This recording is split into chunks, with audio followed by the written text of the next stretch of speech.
Quand on fait un diagnostic de TDAH, un bilan, il va falloir se poser d'une part, est-ce que le diagnostic est bien le TDAH? Et se poser la question si il n'y a pas une meilleure explication pour les symptômes que la personne ressent. C'est ce qu'on appelle un diagnostic différentiel. Et par exemple, il faut se poser la question si ce n'est pas mieux expliqué par une maladie neurologique ou liée à des problèmes de sommeil ou un autre trouble psychiatrique, comme par exemple un trouble bipolaire qui pourrait expliquer que certaines personnes soient dispersées, trop activées, comme le trouble bipolaire. L'autre question qu'il va falloir se poser, c'est est-ce qu'il y a des diagnostics associés, ce qu'on appelle des comorbidités.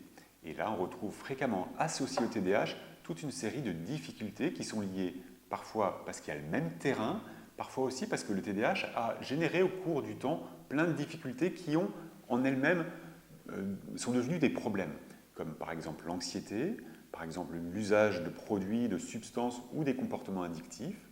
Ça peut être aussi les troubles de l'humeur, des problèmes de régulation des émotions, ce qu'on appelle parfois les troubles de la personnalité.